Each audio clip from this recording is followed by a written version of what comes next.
Hello, I'm Sherry Truhlar, the founder and one of the lead auctioneers here at Red Apple Auctions. Today I wanted to talk to you about the number of items you should have in your auction fundraiser. I can't tell you the number of times I've been asked, Sherry, what's the perfect number of items that we should have in our fundraiser?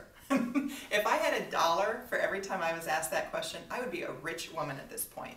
But here are some points to keep in mind.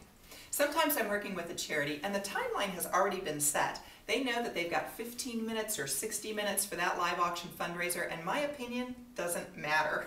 That's what they need. So at that point, we're working on the best items to put into that specific time frame in order to make them the most amount of money. But other times, that timeline is still flexible, and that's when we keep these particular points in mind. Number one, are you using a professional benefit auctioneer? I'm a pro. If I'm a pro up on stage, I know when to push and I know when to hold off. I can read faces because I'm asking for money all the time. If you're using a professional benefit auctioneer, that individual has done the same. So you can sell more items in a designated time period than if you're using a volunteer auctioneer. Number two, do you have good items? And by good, I mean, are they exciting and do they have wide appeal? If you're selling an item and it's only of interest to the, say, 4th grade parents, that doesn't have wide appeal and you can't sell as many items. Number three, a very logistical based point here. Are the crowd seated or is the crowd standing? Seated guests are more comfortable, they can stay there for a longer period of time than if you have them all standing and trying to sell a bunch of items. Number four, what else is going on? Are you making that crowd endure a 60-minute speech before the auction?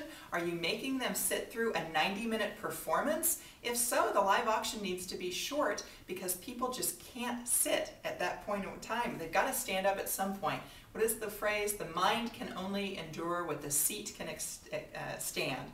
So keep that in mind as you're planning. And finally, point number five, what's your financial goal?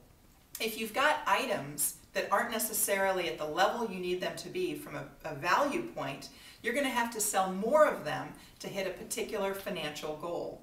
So keep that in mind. Look at your financial goal, look at your items. That will dictate the perfect number for you in your live auction fundraiser.